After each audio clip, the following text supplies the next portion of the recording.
왜 모세 아들들은 쓰임받지 못했나라는 제목으로 하나님 말씀 증거하도록 하겠습니다. 아말렉과의 전쟁이 끝났습니다. 그 소식을 들었던 모세의 장인이 찾아옵니다. 그 모세의 아내와 두 아들을 데리고 옵니다. 그 내용이 6절에 요약되어 있습니다. 6절 다 같이 읽겠습니다. 시작. 그가 모세에게 말을 전하되 내 장인 나 이드로가 내 아내와 그와 함께한 그의 두 아들과 함께 더불어 내게 왔노라. 오늘 두 가지 살피겠습니다. 첫째는 왜 모세 아들들은 쓰임받지 못했나. 두 번째는 모세의 장인이죠. 왜 이드로는 쓰임받았나. 그래서 쓰임받지 못한 것에서 반면교사로서 메시지를 얻고 또 잘 쓰임받는 모습을 통해서 우리가 본받는 시간이 되었으면 좋겠습니다. 첫 번째, 왜 모세 아들들은 쓰임받지 못했나. 저는 이게 항상 궁금했습니다. 모세는 위대한 지도자입니다. 그럼 아들들도 쓰임받아야 될 거 아니에요. 아론을 보십시오. 아론도 쓰임받았고 특별히 모세의 아들들과 아론의 아들들은 차이가 있습니다. 아론의 아들들은 다 쓰임받았잖아요. 제사장으로서 잘 쓰임받습니다. 계속 아론의 족보, 아론의 아들들 계속 나옵니다. 근데 모세의 아들들은 그렇지 않습니다. 쓰임받지 못했다라는 거예요. 한번 나오긴 나옵니다. 사사기에 나오는데 그의 후손 가운데 요나단이라고 있었는데 단지파의 이단 종교를 만들 때 그 이단의 괴수가 돼버렸습니다. 말도 안 되는 거죠. 모세의 후손이 어떻게 이단의 제사장이 되나. 사사기 18장 30절을 보면은 단 자손이 자기들을 위하여 그 새긴 신상을 세웠고 모세의 손자요 게르솜의 아들인 요나단과 그의 자손은 단지파의 제사장이 되어, 그러니까 이단의 제사장이 되었다. 안타까운 일, 부끄러운 일, 이런 일이 벌어지게 되었다라는 것입니다. 그래서 성경을 읽으면서 이상하다, 심지어 황당하다, 이런 느낌을 받습니다. 이 뿌리가 되는 것들이 출애굽기 4장부터 나오는데 하나님께서 모세를 떨기나 불꽃 가운데 부르셨죠. 4장에 애굽으로 가게 됩니다. 애굽으로 돌아갈 때 모세 혼자 간 게 아니라 아내와 두 아들과 함께 떠나게 되었습니다. 출애굽기 4장 20절을 보면은 모세가 그의 아내와 아들들을 나귀에 태우고 애굽으로 돌아가는데, 그러니까 온 식구가 함께 애굽으로 돌아가게 되었습니다. 근데 중간에 사건이 하나 벌어지게 되었는데 하나님께서 나타나셔서 모세를 죽이려고 합니다.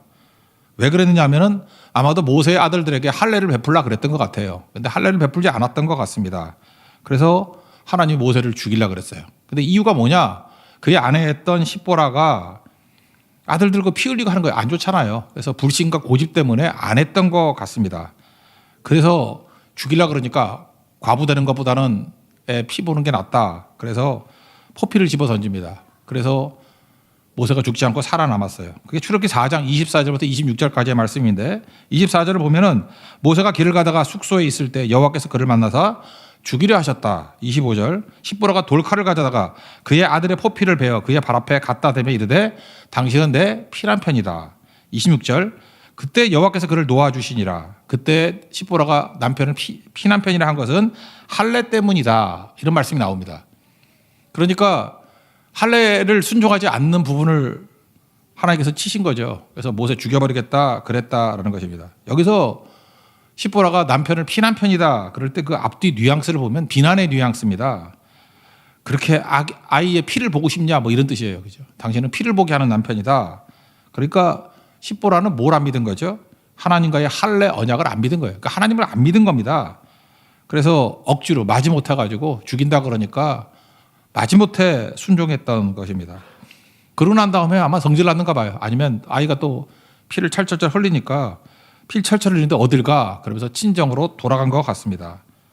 어찌 보면 모세의 사역에 있어서 아내의 불신앙은 큰 장애가 되었던 것 같습니다. 이게 출애굽기 4장에 나오는 내용이에요.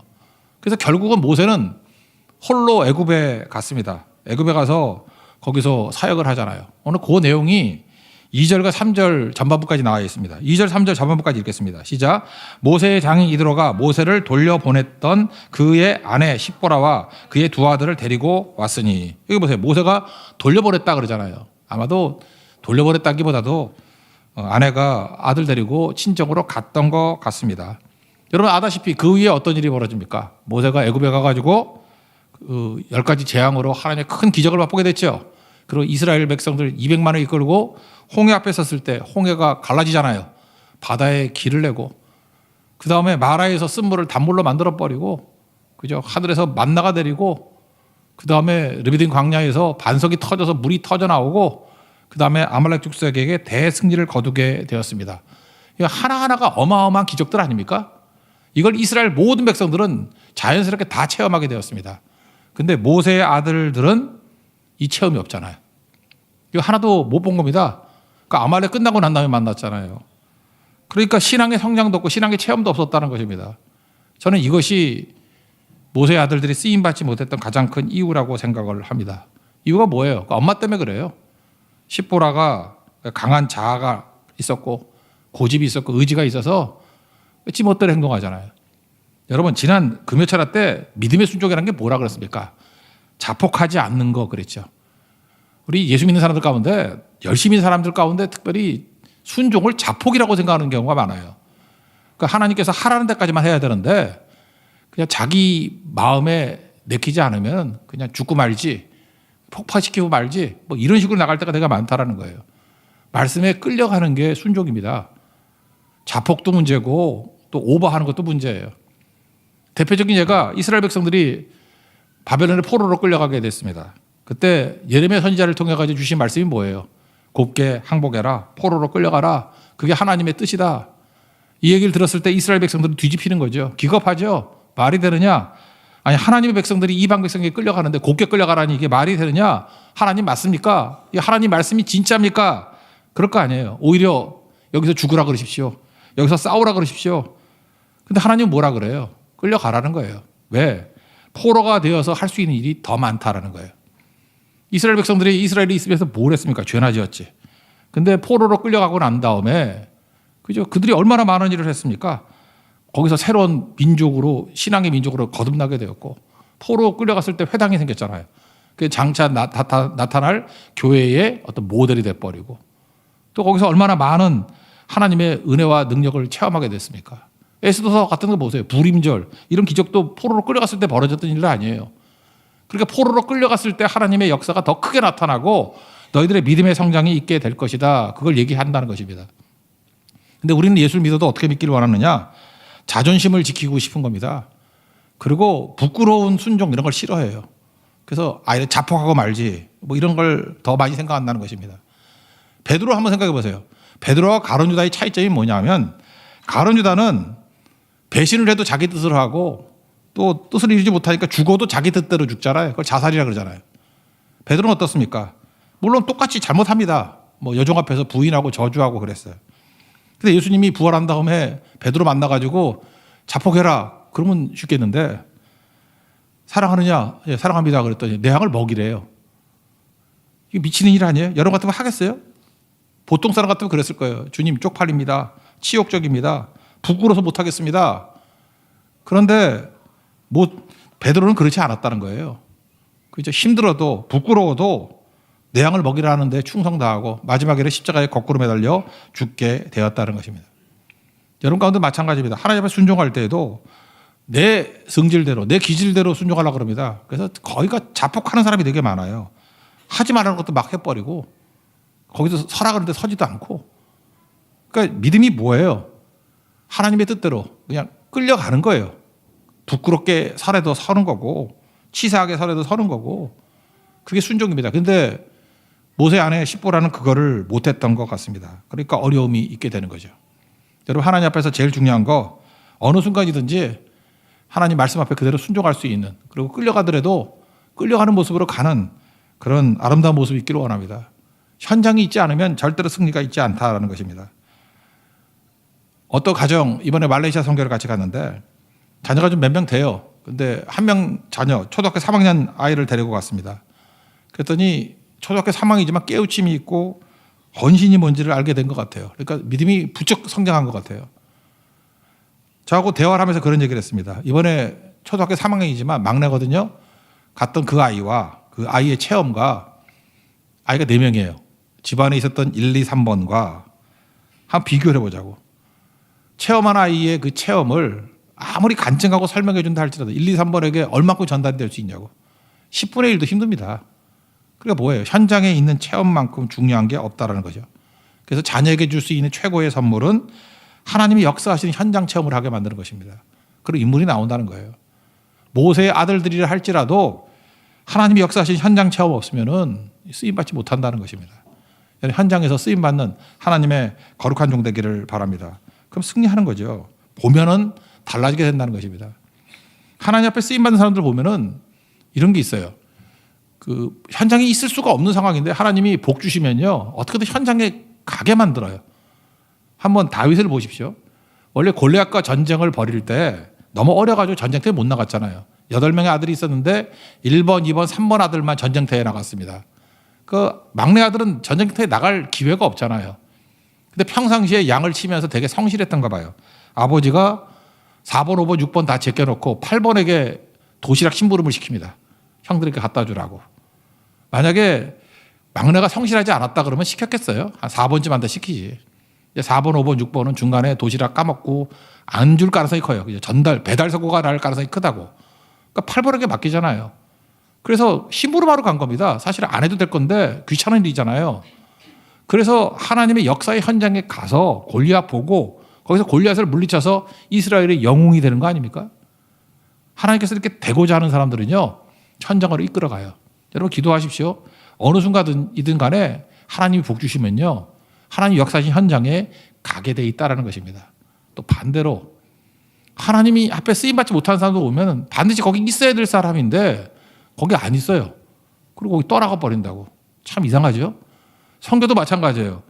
갈 수 없는 상황인데 막판에 어떻게 막차 타가지고 합류하는 사람이 있는 반면에 다 간다 뭐 확신하다가 결국 못 가는 경우도 있어요. 그거 보면은 이게 복 받은 사람과 아닌 사람의 차이점이 나타나는 거죠. 1907년에 평양에 대부흥이 있었습니다. 저는 그런 생각을 해봐요. 1907년에 평양에 대부흥이 있는데 장대교회거든요. 그 교회 다니는 성도가 그때 새벽기도 안 나갔으면 그 부흥 봤을까? 못 봤을 거 아닙니까? 한번 생각해 보세요. 1907년에 평양에 살았어요. 그리고 그 교회 교인이에요. 그런데도 불구하고 부흥을 못 본 사람이 있었을 거라고. 그럴만 한심해요? 반면에 그 교회 교인도 아니었는데 원산에도 오고 뭐 딴 데서 온 사람 많대요. 그 자리에 있어서는 안 될 사람이었는데 하나님께서 그 현장을 보게 하신 분들도 되게 많다고. 그게 다른 거죠. 하나님 앞에서 복은 뭐냐면 체험입니다. 하나님 역사하시는 곳에 체험하게 만드는 복. 그거보다 중요한 건 없다는 거예요. 하나님께서는 현장에서 부르십니다. 구약의 선지자 가운데 평신도 선교사가 딱 하나 있거든요. 아모스라고. 뽕나무 재배할 때 하나님 부르십니다. 그냥 놀고 있는 사람 부르지 않아요. 현장에서 부르신다고. 예수님의 제자들, 그 어부들 고기 잡다가 다 부르심 있잖아요. 마태 세간에 앉아 있을 때 부르심 있잖아요. 우리도 마찬가지입니다. 항상 현장을 귀중하게 여기고 평탄한 길을 가려고 그러지 말고 힘들고 귀찮고 고난이라고 하는 곳에 부르시면 그 자리에 서는 순종이 있길 바랍니다. 그래야 하나님 앞에 쓰임받게 된다는 거예요. 모세의 아들도 현장에 없으면 쓰임받지 못하더라. 현장의 중요성을 깨닫고 주님이 부르신 현장에 항상 서는 믿음의 신실한 종 되기를 축원합니다. 두 번째로 쓰임 받았던 이드로를 봅시다. 왜 하나님께서 이드로를 쓰셨나? 모세의 격려자고 우리 다음 주에 살피겠지만 재판 많이 해가지고 뭐 머리 터질 지경이에요. 그럴 때 조직 세우라는 거죠. 위임하고.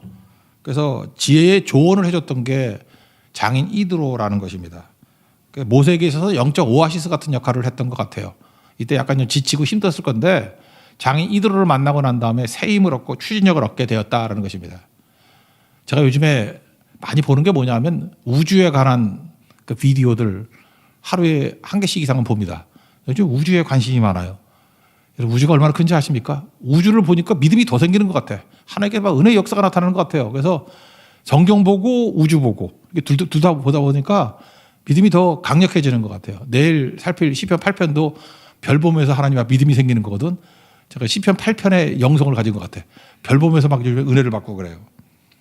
저는 궁금했던 게 뭐냐면 1977년 9월이거든요. 보이저 1호라고 뭐 기억도 안 나시겠죠. 여기 77년생이면 우리 결혼 18기인데 뭐 그때 태어도 안 난 분들이 많잖아요. 이게 77년에 보이저 1호를 발사했어요. 태양계를 빠져나가는데 28년 걸렸습니다. 그러니까 태양계가 작은 게 아니죠. 우리 로켓 기술로는 28년 날아가야 태양계를 벗어날 수 있어요. 그런 걸 쐈거든요. 근데 저는 궁금했던 게 뭐냐면 아니 보이저 1호를 쐈는데 태양계 밖에 날아갈 동안에 무슨 연료로 날아가나 이런 생각을 했어요. 무슨 연료로? 그랬더니 이런 얘기가 돼요. 스윙 바이라는 기술이 있대요. 스윙, 돌다라는 스윙이 있죠. BY, 스윙 바이라는 기술.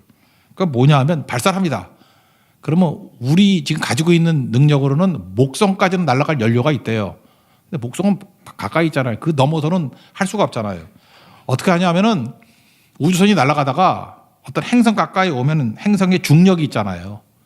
중력이 있을 때 갑자기 빨아당기는 힘이 있죠. 그 빨아당기는 힘을 반대로 이렇게 튀겨나가듯이 이용해가지고 그때 거기서 탄력을 받아가지고 또 앞으로 나간다는 거예요. 그러니까 그런 식으로 행성이 있을 때마다 스윙 바이, 그래서 중력의 힘으로 해서 이렇게 튕겨나가듯이 한번 튕겨나가고. 그러니까 쉽게 말하면 우리 다이빙 보드 있죠. 다이빙 보드에 탁 튀기면 공중에 쏟아 떨어질 수 있잖아요. 그런 식으로 그게 스윙 바이 기술이라는 거예요. 저는 우주선 이 얘기를 읽어보면서 우주선이 생각이 나는 게 아니라 이드로가 생각나더라고요. 모세가 힘들고 추진력을 잃었을 때 이드로라는 장인을 만나고 난 다음에 혼자서는 감당 못하는 일, 추진력이 또 한 번 생기는 거예요. 힘을 얻고 다시 튀겨나가게 되더라는 것입니다. 여러분도 하나님 앞에서 이렇게 잘 쓰임받는 사람 만나면요, 추진력을 얻습니다. 자극을 받습니다. 새 힘을 얻습니다. 여러분도 누굴 만나든지 이렇게 새 힘을 줄 수 있는 하나님의 거룩한 종 되기를 바랍니다. 그럼 이드로의 장점이 뭐냐면 두 가지예요. 주도적이라는 것과 또 하나는 열린 마음이 있다라는 거예요. 이런 사람 하나님께 쓰신다는 거예요. 주도적이라는 게 뭐죠? 사위하고 장인이잖아요. 그러면 우리 상식적으로 손 아래 사람이 먼저 찾아오는 거 아닙니까? 그러니까 모세가 찾아가야죠. 가까이 있으니까. 그런데 아말렉과의 전쟁에서 승리했다는 얘기를 듣고 장인인데도 불구하고 먼저 찾아가잖아요. 그러니까 기다리지 않습니다. 무슨 얘기예요? 그러니까 주도적이었다는 거예요. 이런 사람은 사용하십니다. 우리 마태복음 5장에도 보면은 그 산상수훈 말씀하시면서 예수님이 이런 말씀을 하십니다. 예물을 제단에 드리다가 형제에게 원망 들을 말이 생각난다. 그러면 야, 그 사람이 먼저 와. 이렇게 기다리지 말고 먼저 가서 형제와 화목하고 그 후에 와서 예물을 드려라. 먼저 가서 이 뭐예요? 주도적이 되라는 거죠. 이런 사람이 되라는 거예요. 그 하나님 이런 사람 쓰신다는 거예요. 그러니까 여러분들도 머뭇거리다가 눈치 보다가 남들 하는 거 보고 뭐 하겠다 그러면 여러분들 항상 삼류밖에 안 됩니다. 하나님 앞에서 인류로 쓰임받는 사람의 특징이 뭐냐면은 그냥 하나님께서 자극 주시고 능력 주시면 곧장 가는 거예요. 곧장. 주도적인 거. 이게 이드로의 특징이었다는 것입니다. 아브람과 롯도 한번 보십시오. 롯이 조카잖아요. 이 목자들 사이에 갈등이 일어났습니다. 그러면 원래 조카가 먼저 와가지고 뭐 얘기해야 되는 거 아니에요? 근데 아브라함이 먼저 가서 문제를 풀기 시작합니다. 주도적이죠. 하나님이 사용하시는 거잖아요. 야곱의 12아들이 있습니다. 그중에 네 번째 아들 주다가 영적 장남이죠. 이유가 뭐예요? 무슨 일이 벌어지면 눈치 안 봐요. 항상 주도적이라고요. 앞장서서. 하나님께서 유다에게 왕권을 주시고 메시아 지파로 삼아주시잖아요. 유다 지파만큼 강력한 지파가 에브라임 지파였는데 얘네들은 맨날 눈치 봐요. 그죠? 그래서 전쟁의 때는 눈치보다 안 나가고 끝나고 난 다음에 공치사 할 때 그때 숟가락 얹혀놓고 하나님 되게 싫어한다고. 에브라임 지파를 굉장히 싫어했어요. 이유가 뭐냐 하면 눈치 보기 때문에. 그래서 뭐든지 주도적인 사람이 되십시오. 그럴 때 쓰임 받는다는 거예요. 이드로가 하나님 앞에 쓰임 받았던 이유가 뭐냐? 주도적이었다는 거예요. 우리도 무슨 일을 하든지 간에 주도적으로 하나님 앞에 헌신하는 믿음의 종 되길 바랍니다. 또 한 가지는 열린 마음이에요. 여러분 크리스찬이 중요한 게 믿음이잖아요. 요한복음 1장 12절 보니까 영접하는 자. 이게 열린 마음이 영접자라는 거 아니에요? 곧 그 이름을 믿는 자들에게는 하나님의 자녀가 되는 권세를 주셨다. 그러니까 우리 크리스찬들은 믿는 자잖아요. 신자잖아요. 신자의 특징이 뭐예요? 영접자라는 거. 그러니까 마음이 열려야 된다는 것입니다. 요한계시록 3장 20절에도 보면 내가 문 밖에 서서 두드리노니 예수님이 문 두드린답니다. 누구든지 내 음성을 듣고 문을 열면 내가 그에게 들어가서 먹고 마신다. 이런 말씀이 나오죠. 그러니까 마음의 문을 자꾸 여는 사람을 하나님이 사용하신다는 거예요. 고집불통이고 닫아놓고 경계하고 그러면 쓰임 받지 못한다는 거죠. 이드로가 이렇게 오픈 마인드가 있으니까 열린 마음 있는 사람에게는 특징이 뭐냐면 이야기를 다 할 수 있어요. 소통이 된다고. 그래서 모세가 장인을 만나고 난 다음에 원래 좀 껄끄럽잖아요, 장인. 근데 모든 얘기를 다 했다라는 것입니다. 그게 8절이나 있습니다. 8절 다 같이 읽겠습니다. 시작. 모세가 여호와께서 이스라엘을 위하여 바로와 애굽 사람에게 행하신 모든 일과 길에서 그들이 당한 모든 고난과 여호와께서 그들을 구원하신 일을 다 그 장인에게 말하매. 아마도 떨기나무 불꽃 가운데 하나님이 나타나신 것부터 시작해가지고 10가지 재앙, 뭐 홍해 모든 것 다 설명했던 것 같아요. 그러니까 다 얘기하고 다 조어 듣고 그러니까 굉장히 풍성해지는 거죠. 여러분 건강함이라는 게 바로 이런 겁니다. 그죠? 좋은 것만 말하고 하고 싶은 것만 말하고 골라서 말하고 그거 아니에요. 그리고 관계가 깨지게 돼 있습니다. 관계가 병들지 않고 건강하기 위해서는 다 얘기하는 거예요.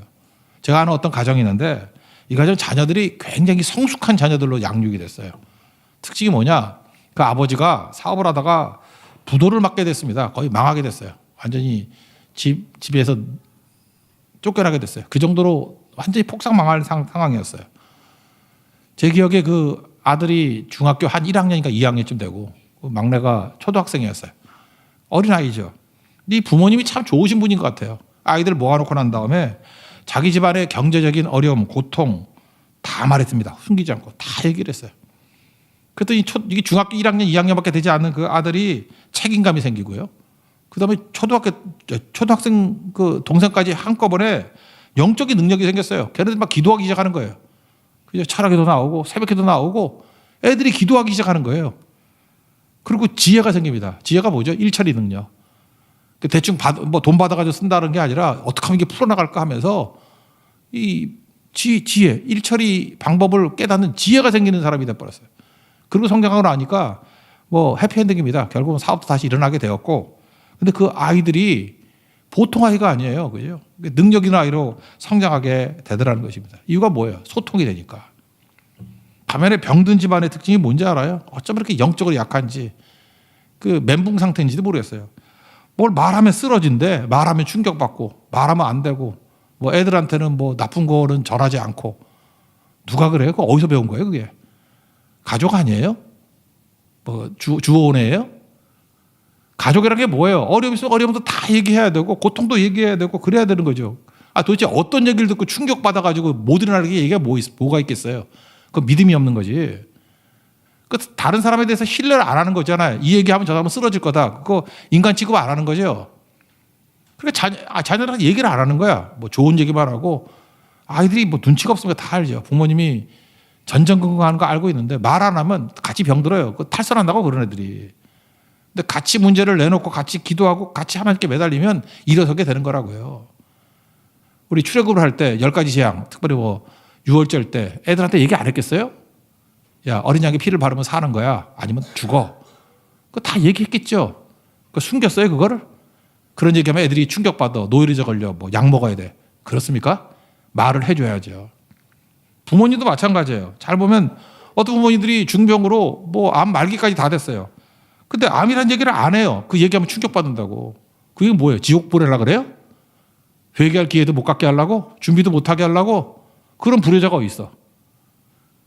시초부터 얘기를 해줘야 될 거 아니에요. 그래 준비를 할 거 아니에요. 그래 회개하고 그리고 마무리 지을 거 아니에요. 그리고 하나님께 매달려서 병에서 싸워 이기게 되든지 그게 도와주는 거 아니에요?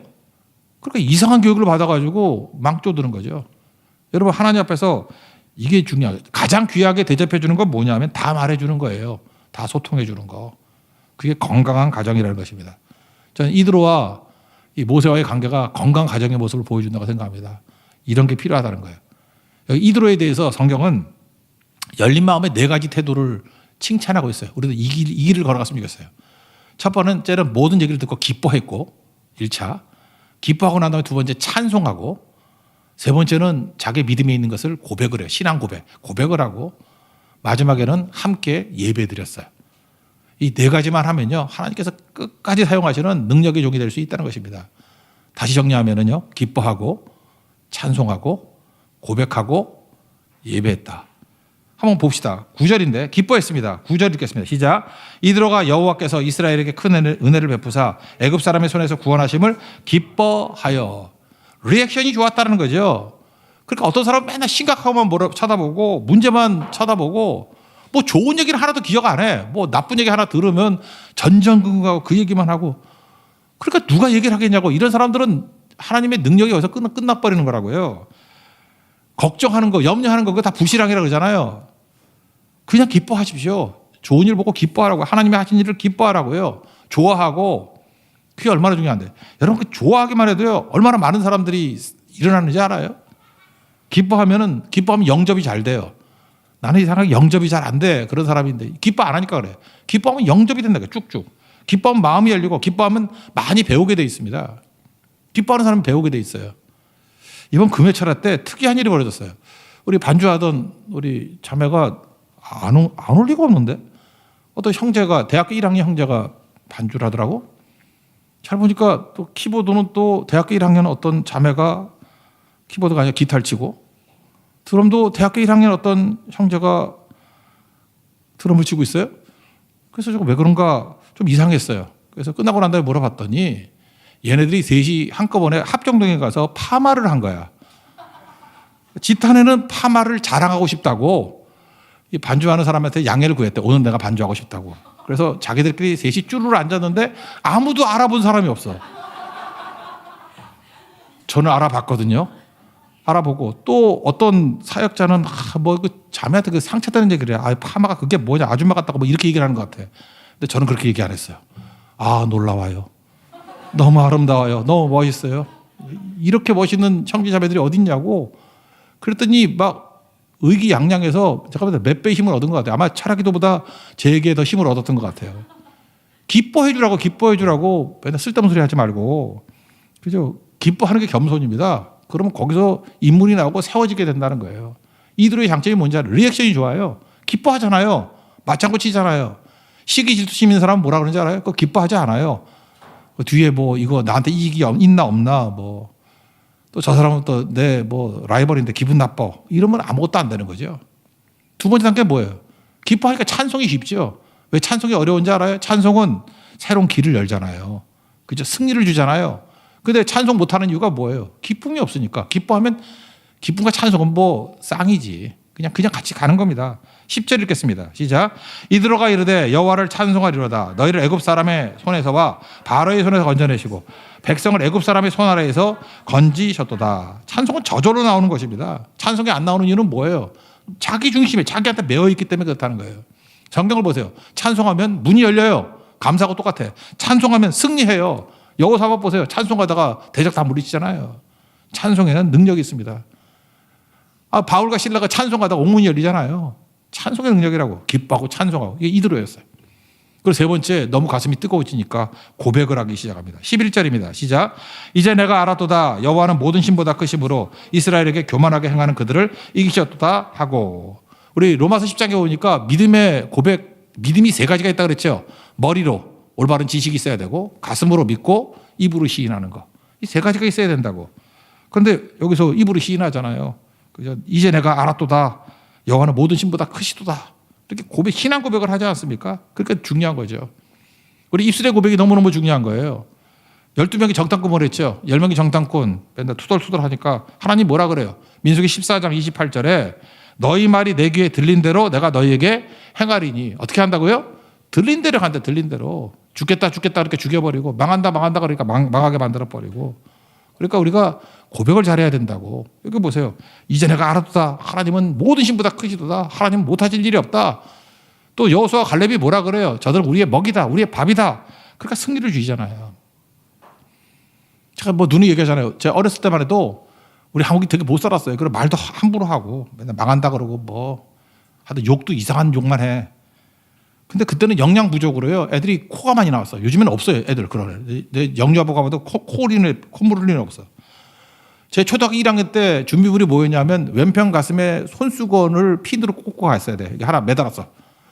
왜냐하면 하도 콧물 흘리는 거 많아가지고 이거 써야 되거든. 저는 콧물이 안 났었어요. 이게 있지만 멋을만 달고 다니고. 제가 하는 친구가 하나 있는데 그 친구는 진짜 기네스북에 올라가야 돼요. 콧물이 내려오는데 배꼽까지 내려와.